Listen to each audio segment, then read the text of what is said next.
Everyone, welcome back to Nanshree classes and this is Nanshree. आशा करती हूँ कि आप सभी लोग बहुत ही अच्छे होंगे और अपने घरों में बिल्कुल सुरक्षित होंगे। आज ही हमारा साइकोलॉजी का फर्स्ट लेक्चर है। इससे पहले वाले लेक्चर में मैंने आप सभी के साथ सिलेबस डिस्कस किया था कि आपको साइकोलॉजी में क्या क्या पढ़ना चाहिए और मैं किस तरीके से आपको पढ़ाने वाली हूँ। आज ही हमारी क्लास 1 है जिसमें मैं आपको व्यक्तिक भिन्नता से शुरुआत करने वाली हूँ और व्यक्तिक भिन्नता को आपको समझना बहुत ज़रूरी है। यहाँ से आपकी परीक्षा में कई तरीके से प्रश्न भी बनता है। तो सुपर टेट में सबसे पहला टॉपिक आपको व्यक्तिक भिन्नता ही यहाँ पर पढ़ना है और जितना भी आपको मैं चीज़ें पढ़ाने वाली हूँ ये सुपर टेट ओरिएंटेड ही है। अब बिल्कुल आपका सुपर टेट ओरिएंटेड ही चीज़ें आपको पढ़ाई जाएंगी। आइए शुरुआत करते हैं। अगर मैं बात करूं व्यक्तिक भिन्नता की तो सबसे पहले ये समझना है कि व्यक्तिक भिन्नता का मतलब क्या होता है। तो नाम से ही स्पष्ट है, व्यक्तिक भिन्नता यानी कि इंडिविजुअल डिफरेंसेस, यानी कि प्रत्येक व्यक्ति यानी कि आपका एक व्यक्ति दूसरे व्यक्ति से परस्पर क्या होता है, भिन्न होता है, अलग होता है। ठीक है, कैसे भिन्न होता है? आपका इंटरेस्ट किसी दूसरे व्यक्ति के इंटरेस्ट से अलग हो सकता है, आपकी इमोशन दूसरे व्यक्ति से अलग हो सकते हैं, आपके समझने की क्षमता दूसरे व्यक्ति से अलग होगी, सोचने की क्षमता दूसरे व्यक्ति से अलग होगी, मानसिक क्षमता आपका जो है बिल्कुल डिफरेंट होगा दूसरे व्यक्ति से। साथ ही साथ किस तरीके से आप प्रॉब्लम को सॉल्व कर रहे हैं बिल्कुल डिफरेंट होगा। मतलब हर व्यक्ति में आपका जो है क्या होता है, इंडिविजुअल डिफरेंस होता है। एक व्यक्ति दूसरे व्यक्ति के समान नहीं हो सकता है। आप कहेंगे कि मैम जो व्यक्ति हैं हो सकता है उनकी बनावट समान हो, बिल्कुल हो सकता है कि रंग समान हो सकता है कि हाइट समान हो, वेट समान हो, सामाजिक आर्थिक पृष्ठभूमि भी समान हो, लेकिन कुछ ना कुछ भिन्नता जरूर पाई जाएगी। हो सकता है कि उनकी रुचियों में डिफरेंस हो, अगर कुछ डिफरेंस नहीं होगा तो आईक्यू लेवल यानी कि जो आपका बुद्धि लाभ जिसे आप कहते हैं वो डिफरेंट होगा। इतना तो आप सभी को समझ में आ रहा होगा ना कि यहाँ पर व्यक्तिक भिन्नता का मतलब क्या है कि एक व्यक्ति दूसरे व्यक्ति से किन किन चीज़ों में भिन्नता रख सकता है। उसके इंटरेस्ट में, किसी को किसी चीज़ में इंटरेस्ट होता है, किसी को जो है किसी और चीज़ में इंटरेस्ट होता है ना। सबकी अलग अलग रुचि होती है, किसी को कुकिंग अच्छी लगती है तो किसी को ट्रैवलिंग अच्छा लगता है। ये क्या है, रुचि है। किसी को साइंस पसंद है तो किसी को मैथ्स पसंद है, किसी को आर्ट पसंद है, किसी को बिल्कुल भी मैथ्स नहीं पसंद है। तो क्या है, ये इंटरेस्ट है ना। इमोशंस, किसी भी चीज़ के प्रति इमोशन आपके दूसरे व्यक्ति से बिल्कुल भिन्न होते हैं। किसी भी समस्या अगर पैदा होती है, कोई भी प्रॉब्लम, उस प्रॉब्लम को सॉल्व करने के लिए आप कोई ना कोई समाधान ढूंढते हैं। वो समाधान भी आपके एक व्यक्ति के दूसरे व्यक्ति से बिल्कुल डिफरेंट होते हैं। क्यों होती है वो आपको भी समझ में आ जाएगा। क्यों? क्योंकि व्यक्तिक भिन्नता ये आपका जो है एक नेचुरल है, बिल्कुल ठीक है। नेचुरल का मतलब है ये प्रकृति प्रदत्त है, ये आपकी आप खत्म नहीं कर सकते, कभी भी आप व्यक्तिक भिन्नता को खत्म नहीं कर सकते। अभी मैं आपको समझाऊंगी कि ये प्रकृति प्रदत्त होने का मतलब क्या होता है, इसको आप बिल्कुल आसानी से समझ जाएंगे। ये तो हो गया, एक तरीके से आपने समझ लिया कि व्यक्तिक भिन्नता होती क्या है। पहले तो आपको यही पता होना चाहिए था। दूसरा, आपको ये पता होना चाहिए कि आप क्यों पढ़ रहे हैं व्यक्तिक भिन्नता। आप तो एक टीचर बनने वाले हैं, सो आपको क्यों जरूरत है व्यक्तिक भिन्नता पढ़ने की। ये चीज़ जरूर आपके माइंड में आनी चाहिए। ये इसलिए ज़रूरत है क्योंकि जब आप व्यक्तिक भिन्नता पढ़ेंगे तो आपको यहाँ पर समझ में आएगा कि एक बालक दूसरे बालक से व्यक्तिक भिन्नता रखता है। अगर वो व्यक्तिक भिन्नता रखता है यानी कि क्लास में अलग अलग तरीके के स्टूडेंट होंगे, अलग अलग तरीके के स्टूडेंट होंगे। आप मेथड वही एक ही अप्लाई कर, मतलब जो आपकी शिक्षण पद्धति है, शिक्षण का जो तरीका है वो आप एक ही जो है वहाँ पर एक ही पद्धति से पढ़ा रहे हैं। तो क्या सभी बच्चे सीख पाएंगे? नहीं सीख पाएंगे। क्यों? क्योंकि आप उसी मेथड से सिखा रहे हैं, उसी एक मेथड से सबको सिखा रहे हैं। जरूरी नहीं है कि उसी एक मेथड से सारे बच्चे सीख पाए। क्यों? क्योंकि उनमें व्यक्तिक भिन्नता है। कोई 5 मिनट में सीखता है, कोई 10 मिनट में सीखता है, हो सकता है कि कोई 3 मिनट में भी उस चीज़ को सीख ले। बिल्कुल संभव है कि नहीं। इसीलिए आपको पढ़ना जरूरी है ताकि आप ये समझ पाएं कि एक बालक दूसरे बालक से भिन्नता रखता है। तो आपको अपनी शिक्षण पद्धतियाँ जो है, जब आप शिक्षण विधियाँ मैं आपको पढ़ाऊंगी तो जो शिक्षण की विधियाँ हैं जिन्हें आप मेथड्स कहेंगे, जिस मेथड से आप बच्चों को पढ़ाते हैं उन मेथड में भी भिन्नता होनी चाहिए, ओबियसली होनी चाहिए। ये तो आपको समझ में आ गया। तो एज अ टीचर आप समझ गए होंगे कि ये क्यों जरूरी है पढ़ना, आखिर हम क्यों पढ़े। ऐसा मन में आना चाहिए, मेरे भी मन में आया था तो उसका आंसर मैंने खुद ढूंढा। अब आप समझ गए होंगे कि क्यों पढ़ना जरूरी है। देखिए, आप ये समझ जाएंगे कि सामाजिक आर्थिक पृष्ठभूमि समान हो सकती है, बनावट समान हो सकती है, लेकिन उन बच्चों का जो है इमोशन, उन बच्चों का मानसिक क्षमता, उन बच्चों की जो बौद्धिक स्तर है वो बिल्कुल डिफरेंट होगा। एक बालक का दूसरे बालक से बिल्कुल डिफरेंट होगा। तो उसी चीज को अपने माइंड में रखना है। आपको उस बच्चे को मारना पीटना नहीं कि अरे इसने 2 मिनट में सीख लिया तो तुमने क्यों नहीं सीखा। आपको वहां पर यह समझना है कि इस बालक की सीखने की क्षमता इस बालक से डिफरेंट है। क्यों? क्योंकि उसमें व्यक्तिक भिन्नता पाई जाती है। आपने ये सुपर टेट में पढ़ लिया। तो तो अब आपको पता है, तो आपको स्कूल में जब जाएंगे आप टीचर बन के, तो वहाँ पर आपको प्रॉब्लम नहीं होगी और आप अपनी शिक्षण पद्धतियों को उसी तरीके से यूज़ करेंगे जिस तरीके से मैं यहाँ पर बता रही हूँ। तो व्यक्तिगत भिन्नता में आप कई सारी यहाँ पर विधियाँ पढ़ते हैं जो आप स्कूल में जाके जब आप टीचर बनेंगे तो वहाँ पर आप जो है उन विधियों के थ्रू बच्चों को पढ़ाते हैं। ठीक, तो सबसे पहले हमें समझना है कि आपका इतिहास क्या है, व्यक्तिगत भिन्नता का इतिहास क्या है। अभी तो आपने जनरली ये समझा व्यक्तिगत भिन्नता होती क्या है एंड आपको क्यों ज़रूरत है इसको पढ़ने की, एज अ टीचर क्यों ज़रूरत है, आपको समझ लग गया होगा। इसके बाद आता है कि इतिहास क्या है। जब कभी भी कोई भी चीज़ हम पढ़ते हैं तो व्यक्तिगत भिन्नता जैसे है तो इसका इतिहास हमें पता होना चाहिए, है ना। जैसे हमें हमारे पूर्वजों का इतिहास पता होता है कि मेरे दादा का नाम लाल सिंह था, फिर उनके दादा का नाम क्या था, शंकर लाल था, फिर उनके दादाजी का नाम क्या था, भभूति था। तो ऐसी कुछ ना कुछ जो है हर किसी का हिस्ट्री होता है ना, ऐसे ही यहाँ पर आपको जानना है। ओके, तो अगर मैं बात करूँ व्यक्तिगत भिन्नता की, तो व्यक्तिगत भिन्नता की अगर मैं शुरुआत की बात करूँ तो 1869 में, देखिए ध्यान से सुनिएगा, यहाँ से एक एक पॉइंट आपके लिए कितना ज़रूरी है वो आप जब प्रीवियस से क्वेश्चन पेपर उठाएंगे तो आपको समझ लगेगा कि टेट में एंड सुपर टेट में कई बार आपसे ये जो मैं बताने वाली हूँ वो पूछा गया है। सो प्लीज़ आप लोग इस चीज़ को थोड़ा सा ध्यान से समझिएगा। सन 1869 में आपने सर फ्रांसिस गाल्टन जी का नाम सुना होगा, डेफिनेटली सुना होगा। मुझे ऐसा उम्मीद है आप सबसे कि आपने टेट में सुना होगा। सर फ्रांसिस गाल्टन का नाम सूजन शास्त्री के पिता जिन्हें कहा जाता है, फादर कहा जाता है उन्हें, उन्हीं की बात हो रही है ये। ठीक है, तो सन 1869 में सर फ्रांसिस गाल्टन, कौन, सर फ्रांसिस गाल्टन। जो चीज़ें मैं बोलती हूँ ना वही चीज़ें आपको अपनी भाषा में जो आपको अच्छा लगता है कि हाँ ये इंपॉर्टेंट है तो वो आप लिख लिया करें। ओके, तो सर फ्रांसिस गाल्टन जो थे,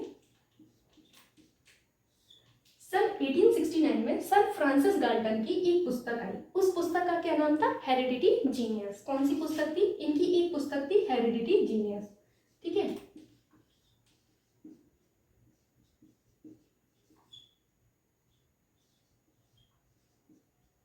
ये जो पुस्तक थी हेरिडिटी जीनियस, सबसे पहले व्यक्तिगत भिन्नता के बारे में इसी पुस्तक में पता चला था। इस पुस्तक में पता चला था, हेरिडिटी जीनियस में सबसे पहले व्यक्तिगत भिन्नता के बारे में बताया गया था। किस पुस्तक में, तो अब आपको एक चीज यहाँ पर पता चल गई कि ये जो हेरिडिटी जीनियस पुस्तक है ये सर फ्रांसिस गाल्टन की है। ये प्रश्न आपसे परीक्षा में पूछा गया है, दैट्स व्हाई आप इस चीज को माइंड में रखना। ठीक है, अब मुझे ये नहीं पता है कि सुपर टेट में पूछा गया है या फिर टेट में, आप उसको देख लीजिएगा, लेकिन ये परीक्षा में आपसे पूछा गया है। ठीक है, तो हेरिडिटी जीनियस पुस्तक सर फ्रांसिस गाल्टन की है और ये जो है सबसे पहले इसी हेरिडिटी जीनियस पुस्तक में सर फ्रांसिस गाल्टन ने व्यक्तिगत भिन्नता के बारे में बताया था। किसके बारे में, व्यक्तिगत भिन्नता के बारे में बताया था। ठीक है, ये सर फ्रांसिस गाल्टन जो है इन्हें सूजन शास्त्र का फादर कहा जाता है। जो टेट का एग्जाम कैंसिल हुआ था आई थिंक 28 नवंबर, आने वाला है अभी एनिवर्सरी है उसकी, तो 28 नवंबर को जो एग्जाम कैंसिल हुआ था उसमें पूछा गया था सूजन शास्त्र के फादर, पूछा गया था, मुझे अच्छे से याद है। तो ये आपको यहाँ पर याद रखना है कि सूजन शास्त्र के पिता इन्हें ही कहा जाता है। ठीक है, सूजन शास्त्र के पिता कौन है, सूजन शास्त्र के पिता सर फ्रांसिस गाल्टन है। ठीक है, सूजन शास्त्र के फादर आपको पता चल गए। यहाँ से आपने छोटी मोटी चीजें अभी जान ली। ठीक, बस एक मिनट मुझे दीजिएगा, मैं एक बार कैमरा देख लूँ कि आपको प्रॉपर दिख रहा है। कई बार ऐसा होता है मैं लिखती हूँ लेकिन यहाँ का नहीं दिखता, कई बार मैं ब्लर हो जाती हूँ, फिर मुझे दोगुनी मेहनत करनी पड़ती है। ओके, चलिए आप लोगों को अच्छे से दिख रहा है। एक बार की बात है, मैंने 55 मिनट मतलब पढ़ाया, मुझे अच्छे से याद है। और उसके बाद मैंने जब बैठी तो मैंने वीडियो देखा तो पूरा वीडियो ब्लर था। उसके बाद मैंने कई सारे ऐप्स जो हैं तलाशे, लेकिन मेरा मतलब कोई भी ऐसा ऐप नहीं मिला जिससे वो ब्लर जो है वो हट जाए और प्रॉपर वीडियो देख पाए। मैंने अगेन उस वीडियो को रिकॉर्ड किया था तो उसी वजह से मैं देख लेती हूँ अभी।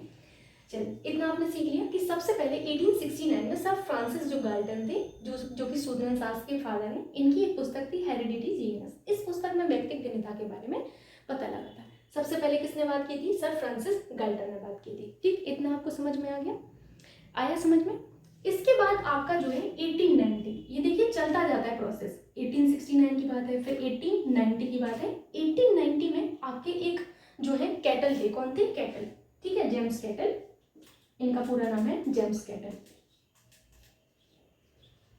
जेम्स कैटल, इनकी एक पुस्तक थी, कौन सी पुस्तक थी, मेंटल टेस्ट एंड मेजरमेंट। कौन सी थी, मेंटल टेस्ट एंड मेजरमेंट। ये पुस्तकें बड़ी ही महत्वपूर्ण है। वैसे तो मैं एक पूरा आपको जो है पुस्तकों का एक वीडियो दूंगी, बट यहाँ पर भी आप याद रखते चलेंगे तो आपको ये प्रॉब्लम नहीं होगी। ठीक है, mental test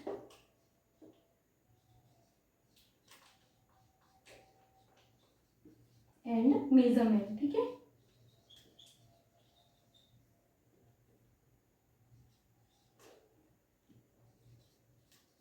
mental test and measurement, ये जो आपकी पुस्तक थी मेंटल टेस्ट एंड मेजरमेंट, ये जेम्स कैटल की थी।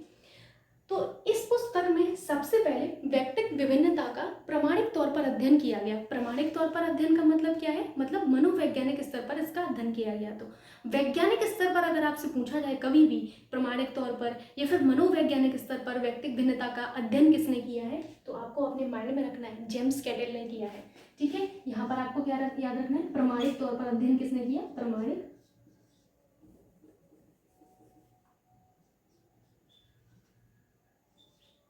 कभी कभी लंबी हाइट भी प्रॉब्लम कर जाती है, जैसे कि मुझे, कि मेरी हाइट लंबी है तो मैं ऐसे मुड़ नहीं पाती हूँ उसको लिखने के लिए। प्रामाणिक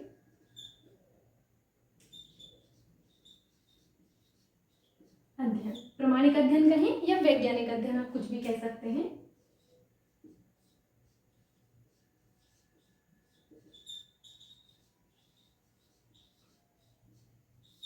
ठीक, अगर आपसे कभी भी पूछा जाए कि व्यक्तिक भिन्नता का जो आपका वैज्ञानिक अध्ययन है वो किसने किया, तो सबसे पहले आपके जेम्स कैटल ने किया था वैज्ञानिक स्तर पर। और अगर आपसे सिंपली पूछा जाए तब सर फ्रांसिस जो गाल्टन थे, इन्होंने अपनी पुस्तक हेरेडिटी जीनियस में व्यक्तिक भिन्नता के बारे में बताया था। टर्म्स पर ध्यान देना है, वैज्ञानिक अध्ययन या प्रामाणिक अध्ययन कहा जाए तब आपका आंसर होगा जेम्स कैटल। कब किया था, 1890 में किया था, ठीक है। इनकी जो पुस्तक थी मेंटल टेस्ट एंड मेजरमेंट में इन्होंने किया था। इतना आपने अभी समझा, ठीक। इसीलिए आपका व्यक्तिक भिन्नता का आपका जो है वैज्ञानिक अध्ययन का पिता किसको कहा जाता है, आपके कैटल को कहा जाता है। आप लिख सकते हैं अपनी कॉपी में कि व्यक्तिक भिन्नता के वैज्ञानिक अध्ययन का जनक या पिता आपके कैटल को कहा जाता है, जेम्स कैटल को कहा जाता है। ओके, ये सारी चीज़ें आपने समझ ली। अब यहाँ पर देखिए, ये तो आपने वो समझा कि जो अभी तक जैसे मतलब इनका हिस्ट्री, इसके बाद क्या हुआ आपने पढ़ा होगा, डेफिनेटली आपने पढ़ा होगा 1908 में, ठीक है। अभी ये 1890 की बात हो रही थी, अब मैं बात कर रही हूँ किसकी, 1908 की। 1908 की, ठीक। 1908 में, कब, सन 1908 में आपने डेफिनेटली एक फॉर्मूला पढ़ा होगा, किसके बारे में आपने पढ़ा होगा, सन 1908 में बुद्धि का एक जो आपका परीक्षण किया गया था, किसके द्वारा, बिने के द्वारा किया गया था। याद होगा आप सभी को, टेट में आपने पढ़ा है, अगर नहीं पढ़ा है तो आपको पता होना चाहिए कि बिने ने जो है आपका बुद्धि परीक्षण किया था। कब किया था, 1908 में किया। फिर इसके बाद आपके टर्मन ने, किसने, टर्मन ने, 1916 की बात है ये, 1908 की बात है ये, 1916 की बात है टर्मन की, किसकी है, टर्मन की बात है। टर्मन ने जो है आपका आईक्यू जो आपका है, मतलब बुद्धि लाब्धी जो है, इसका फॉर्मूला ही दे दिया था। जो इनके द्वारा फॉर्मूला दिया गया था वो आप सभी को पता होगा, नहीं पता है डोंट वरी, मैं बता देती हूँ। टर्मन के द्वारा एक फॉर्मूला दिया गया था, इस चीज को समझना बहुत जरूरी है, प्लीज आप थोड़ा सा फोकस रखिए अपने आप पर, ओके। तो टर्मन ने एक फॉर्मूला दिया था जो कि आपका था कि जो है IQ is to mental age upon chronological age. क्या है, mental age upon chronological age multiply by 100।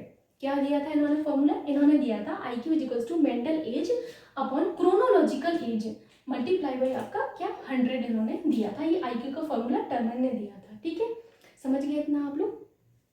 अब मन में आ रहा होगा कि मैम बुद्धि लाब्धी के बारे में तो किसी और ने बताया था, तो वो बुद्धि में आप पढ़ेंगे, लेकिन मैं बता देती हूँ, अगर आपसे बुद्धि लाब्धी की बात की जाए, किसकी, बुद्धि लाब्धी टर्म की, बुद्धि लाब्धी टर्म जो है आपका, बुद्धि लाब्धी यानी कि IQ लेवल, जो IQ टर्म है आपका, IQ ये जो टर्म है ये आपका किसने दिया था, स्टर्नर ने दिया था। इस चीज को आपको विशेष रूप से याद रखना है। मैंने ये कहा है विद्यार्थियों कि ये जो आपका टर्म है बुद्धि लाब्धी टर्म, ये आपका एक शब्द है, टर्म है ना, तो ये किसने दिया था, ये स्टर्न ने दिया था सबसे पहले, किसने, स्टर्न ने दिया था, ठीक।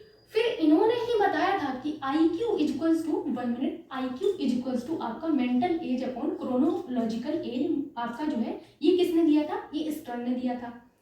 फिर उसके बाद टर्मन भाई साहब आए, टर्मन भाई साहब ने क्या किया, इसमें संशोधन कर दिया, किसमें, mental age upon chronological as में इन्होंने संशोधन करके ये वाला फॉर्मूला दिया था आपकी IQ का। किसने दिया था, आपके टर्मन ने दिया था। हालांकि बुद्धि में आप पढ़ेंगे, लेकिन यहाँ पर थोड़ा सा इस चीज को बताना बहुत जरूरी है ताकि आप समझ पाए, ओके। कंफ्यूजन नहीं होनी चाहिए कि मैम बुद्धि लाब्धी तो किसी और ने दिया, फॉर्मूला दिया था आपके टर्मन ने, लेकिन ये जो इतनी चीज है ये आपके मेंटल एज अपॉन क्रोनोलॉजिकल, ये स्टर्न ने बताया। तो बुद्धि लाब्धी जो टर्म है, शब्द जो है, ये आपके किसने, स्टर्न ने दिया था, ओके। तो यहाँ के बाद जब टर्मर ने ये फॉर्मूला दिया तो यहाँ से बुद्धि लाभ दिया आपकी आ गई। तो यहाँ से फिर पता चला कि आपका बुद्धि यानी कि आईक्यू लेवल जो है आपका प्रत्येक व्यक्ति का भिन्न होता है। एक व्यक्ति का आईक्यू जो है दूसरे व्यक्ति के समान नहीं हो सकता है। जब आईक्यू समान नहीं है तो ऑब्वियसली व्यक्तिगत भिन्नता होगी ना।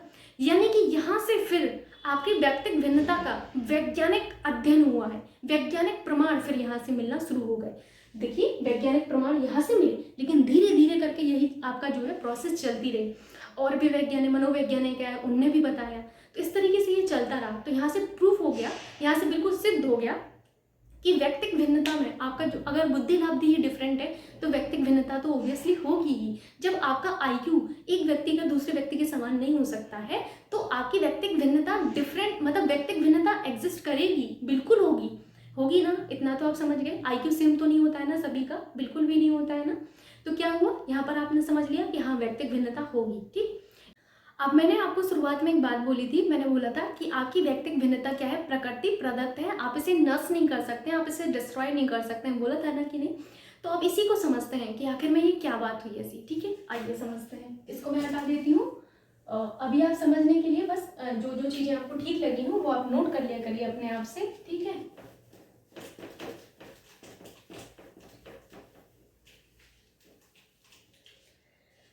तो यहाँ पर आपको समझना है कि प्रकृति प्रदत्त का मतलब क्या है, आखिर इसे क्यों नष्ट नहीं कर सकते हैं। आइए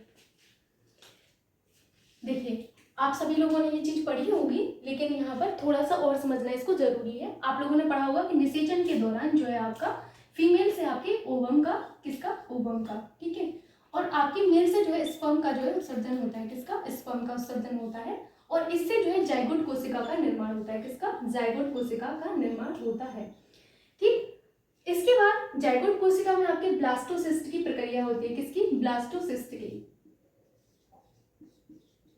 ठीक, ब्लास्टोसिस्ट की प्रक्रिया होती है, और इसके बाद क्या होता है, इसके बाद आपका जो है यहाँ से एक जो है भ्रूण का निर्माण होता है, किसका, भ्रूण का निर्माण होता है, माइटोसिस का निर्माण होता है। ठीक है, तो यहाँ पर आप क्या लिख देंगे कि यहाँ पर आपके भ्रूण का निर्माण होता है। इतना चीजें आपको पता होगी कि आपकी जो है, तो ये चीज आपने डेफिनेटली पढ़ी होगी। निषेचन के दौरान जो है महिला से ओवम का जो है उत्सर्जन होता है, और आपके जो है पुरुष से जो है स्पर्म का जो है उत्सर्जन होता है। इसके बाद जाइगोट कोशिका का निर्माण होता है। जाइगोट कोशिका के निर्माण होने के बाद ब्लास्टोसिस्ट की प्रक्रिया होती है, किसकी, ब्लास्टोसिस्ट की, BLASTOSIST। ठीक है, ब्लास्टोसिस्ट की प्रक्रिया होती है। उसके बाद आपके जो है माइटोसिस यानी कि भ्रूण का निर्माण होता है। तो यहाँ पर आपने एक चीज और पढ़ी होगी कि आपकी जो महिला है इसमें 46 गुणसूत्र होते हैं, और आपके पुरुष में भी 46 गुणसूत्र होते हैं, जिन्हें आप 23 जोड़ी कहते हैं। आप कुछ भी कह सकते हैं, 23 जोड़ी या 46 गुणसूत्र कह सकते हैं। ठीक है, फिर इसके बाद जो भ्रूण होता है, मतलब आपका जो बालक होता है, इसमें 23 जोड़ी आपके जो है गुणसूत्र होते हैं। कितने, 23 जोड़ी। इन 23 जोड़ी में से आपने देखा होगा कि आपके जो पुरुष हैं, आपकी जो पुरुष हैं, ये वाले पुरुष हैं और ये वाले महिला हैं, तो आपकी महिला में 23 जोड़ी जो गुणसूत्र हैं वो आपके कैसे होते हैं, XX होते हैं। ठीक है, इस तरीके से ये आपके होते हैं। और आप जब पुरुष पे जाएंगे तो उनमें क्या होते हैं, XX होते हैं, XX होते हैं, और जो 23वां जोड़ी जो गुणसूत्र है वो महिला में तो XX होता है। इस चीज को समझना बहुत जरूरी है कि महिला में तो XX ही होता है, जो 23वां जोड़ी जो गुणसूत्र होता है, 23वां जोड़ी जो गुणसूत्र होता है वो महिला में XX होता है। लेकिन आपके पुरुष में जो 23वां जोड़ी गुणसूत्र है ना वो XY होता है, बाकी का सब 22 जोड़ी तो XX ही होते हैं, 22 जोड़ी तो XX ही होते हैं। मैं फिर से समझाती हूँ, मैंने ये कहा है कि पुरुष में जो है 23 जोड़ी गुणसूत्र होते हैं, महिला में 23 जोड़ी गुणसूत्र होते हैं। इतना आप सभी को पता है, क्रोमोसोम्स जिन्हें आप कहते हैं गुणसूत्रों के। मैंने ये कहा है उन 23 जोड़ी गुणसूत्र में से महिला में तो XX ही होंगे, 23 ही जोड़ी। ठीक है, लेकिन पुरुष में क्या होता है, 22 जोड़ी गुणसूत्र तो XX ही होते हैं, लेकिन 23वां जोड़ी जो गुणसूत्र है ना वो XX नहीं होता है, वो आपका XY होता है। और यही आपका जो है सेक्स डिटर्मिनेशन क्या होता है, आपका होता है क्रोमोसोम होता है, जिसे आप क्या कहते हैं, इसी से पता चलता है आपका। ठीक, तो यहाँ पर आपने एक चीज समझी कि आपका 23वां जोड़ी जो गुणसूत्र है वो डिफरेंट होता है, किसमें, पुरुष में होता है। ठीक है, इतना आपने समझ लिया। इसी गुणसूत्र से ही लिंग का निर्धारण होता है। ठीक है, समझ गए, इतना आप सभी को पता होगा। तो जो 23वां जोड़ी जो गुणसूत्र है, इसी के चलते पता चलता है आपका जो है होने वाला जो बेबी होगा वो लड़का होगा या लड़की होगा, इसी से पता चलता है। ठीक है, तो इतना आप सभी ने बचपन में पढ़ा होगा। यानी कि आपने यहाँ पर देखा कि आपके जो 22 जोड़ी गुणसूत्र हैं इनमें समानता है। 22 जोड़ी गुणसूत्रों में समानता होती है, किसमें? स्त्री और पुरुष में। तो 22 जोड़ी गुणसूत्र, यहाँ पर जोड़ी लिखना चाहिए था मुझे, इस तरीके से लिखने का मतलब गलत हो जाएगा। तो 22 जोड़ी, यहाँ पर मैं बोल रही 22 जोड़ी गुणसूत्र। ठीक, 22 जोड़ी गुणसूत्रों में समानता होती है, जिन्हें आप क्या कहते हैं? ऑटोसोम्स कहते हैं। ऑटोसोम्स कहते हैं। इस चीज को समझना बहुत जरूरी है और ये आपसे पूछा गया है, तो ध्यान रखिएगा। 22 जोड़ी गुणसूत्र, देखो मैंने अभी आपको समझाया है कि 22वीं जोड़ी जो गुणसूत्र है इन सब में समानता है, लेकिन 23वां जोड़ी जो गुणसूत्र है ये आपका डिफरेंट होता है, यही आपका अलग होता है। इसे ही आप क्या कहते हैं? लिंग निर्धारण वाला जो गुणसूत्र है इसे ही कहते हैं। ठीक है, समझ गए इतना? ठीक, तो ये आपका जो 23वां जोड़ी गुणसूत्र है यही मेन होता है आपका। ठीक, इतना आपने समझा। यानी कि 22 जोड़ी जो गुणसूत्र हैं, यानी कि जो आपके गुणसूत्र आ रहे हैं वो आपके किससे आ रहे हैं? आपके पेरेंट्स से आ रहे हैं। पेरेंट्स में किससे आ रहे हैं? उनके पेरेंट्स से आ रहे हैं। उनके पेरेंट्स में उनके पेरेंट्स से आ रहे हैं। यानी कि ये किस तरीके से चल रहा है? गुणसूत्र आपके जो है आपके जो है यहाँ पर आपकी जनरेशन में चले आ रहे हैं। तो यहाँ पर आपने देखा कि आपका कनेक्शन है। तो क्या आप इस चीज को खत्म कर पाएंगे कि गुणसूत्र ही ना लाए जाए आपके होने वाले बच्चे में? कभी ऐसा पॉसिबल ही नहीं है। ये बिल्कुल निश्चित है कि आपका जो है जो भी बेबी होगा उसमें आपके पेरेंट्स जो है और जो आपकी मदर है उनके गुणसूत्र आएंगे ही आएंगे, बिल्कुल तय है। ये तो आप सभी को पता है। तो आपका जो मेन रोल प्ले किया जाता है किसके द्वारा? हेरिडिटी के द्वारा प्ले किया जा रहा है कि नहीं? इतना ही आपको समझना था, इसीलिए इतनी जो चर्चा है वो आपको समझाई गई है, क्योंकि यहाँ पर ये समझना था कि यहाँ पर जो है मेन रोल किसका? हेरिडिटी का प्ले किया जा रहा है, यानी कि जिसे आप कहते हैं आनुवांशिकता का। आनुवांशिकता का प्ले किया जा रहा है। तो क्या आपके दादाजी के गुणसूत्र दूसरे आपके जो दोस्त हैं उनके दादाजी के गुणसूत्र के जैसे होंगे? नहीं। क्या आपके माता पिता के गुणसूत्र दूसरे के जैसे में नहीं होंगे? यानी कि जब आपकी हेरिडिटी ही सेम नहीं है, जब आपकी आनुवांशिकता ही सेम नहीं है, तो व्यक्ति कैसे सेम हो सकता है? नहीं हो सकता ना। तो आनुवांशिकता डिफरेंट है, वातावरण डिफरेंट है, जिस वजह से आपकी व्यक्तिगत भिन्नता पाई जाती है। आप लोगों को मैंने एक चीज पढ़ाई थी, जब मैं सीटेट का पढ़ा रही थी, मैंने वहां पर एक चीज पढ़ाया हुआ था वंशानुक्रम एवं वातावरण में, कि वुडवर्थ है आपके एक मनोवैज्ञानिक। कौन है? वुडवर्थ है। वुडवर्थ ने बताया हुआ है कि व्यक्ति का विकास जो है, आपके व्यक्ति का विकास जो है व्यक्ति के एनवायरनमेंट और हेरिडिटी का परिणाम होता है। किसका? एनवायरनमेंट और हेरिडिटी का परिणाम होता है, ऐसा वुडवर्थ ने कहा है। और इनकी ये डेफिनेशन बड़ी ही प्रचलित है, जो कि बार बार परीक्षाओं में पूछी जाती है। वुडवर्थ ने बताया था कि आपकी जो भी बालक होता है, बालक का विकास जो है उसकी हेरिडिटी और एनवायरनमेंट यानी कि वातावरण और आनुवंशिकता की अंतःक्रिया का परिणाम होता है। ध्यान से सुनिए, वुडवर्थ ने बताया कि व्यक्ति का विकास व्यक्ति की आनुवंशिकता और वातावरण की अंतःक्रिया का परिणाम होता है। ऐसा किसने कहा? वुडवर्थ ने कहा है। किसने? वुडवर्थ ने कहा। फिर वुडवर्थ ने यहीं से समझाया था कि आपका जो व्यक्ति है इसका डेवलपमेंट यानी कि विकास जो है उसका क्या होता है? एनवायरनमेंट और हेरिडिटी की अंतःक्रिया का परिणाम होता है, जहां पर एनवायरनमेंट क्या करता है, हेरिडिटी क्या करता है, ये समझना जरूरी है। हेरिडिटी यहाँ पर आपको क्षमता देता है। क्या देता है? क्षमता देता है। इन क्षमताओं को विकसित होने का अवसर, इन क्षमताओं को विकसित होने का वातावरण यानी कि जो वातावरण है, अवसर है, वो कौन देता है? आपकी एनवायरनमेंट देती है। तो आपकी क्षमताएं जो है वो कौन देता है? हेरिडिटी दे रही है आपको। लेकिन उन क्षमता को विकसित करने का जो अवसर है वो कौन दे रहा है? वातावरण दे रहा है। तो यानी कि हेरिडिटी और एनवायरनमेंट ही अलग है तो व्यक्ति का विकास भी तो डिफरेंट होगा। जब आपकी हेरिडिटी ही सेम नहीं है तो विकास भी डिफरेंट होगा। विकास डिफरेंट होगा तो रुचि डिफरेंट होगी, जो सोचने की जो आपकी क्षमता है वो भी बिल्कुल डिफरेंट होगी, है ना? इस चीज को आप समझ रहे हैं ना? इमोशंस बिल्कुल अलग होंगे, ये चीज आप समझ गए। यानी कि यहाँ पर आपने ये समझा कि आप इस चीज को खत्म नहीं कर सकते, खत्म नहीं कर सकते, यानी कि आप जो है व्यक्तिगत भिन्नता को खत्म नहीं कर सकते हैं। ये क्या है? प्रकृति प्रदत्त है, इसको आप नष्ट नहीं कर सकते हैं। क्या आप इसको नष्ट कर पाएंगे कभी? जो इतनी प्रोसेस मैंने समझाई है, इसको समझाने का उद्देश्य यही था। कभी नष्ट नहीं कर पाएंगे, आपका आंसर यही आएगा, कभी हो ही नहीं सकता। जब ये नहीं हो सकता है, जब सभी का जो है वातावरण डिफरेंट है, सभी का जो है जो हेरिडिटी है वो डिफरेंट है, तो विकास भी तो अलग होगा। विकास अलग होगा तो आपकी व्यक्तिगत भिन्नता भी क्या होगी? अलग होगी। होगी कि नहीं? तो यहाँ से आपने सीख लिया कि आपकी व्यक्तिगत भिन्नता क्या है? प्रकृति प्रदत्त है, ये कोई श्राप नहीं होता है। ठीक है, इस चीज को आप समझ गए होंगे अब। और ये क्या है? प्रकृति प्रदत्त के साथ साथ आप इसको नष्ट नहीं कर सकते हैं। ठीक, तो आज आपको इतनी ही चीजें समझनी थी और यही आज का मेरा उद्देश्य था कि मैं आपको व्यक्तिगत भिन्नता समझा पाऊँ।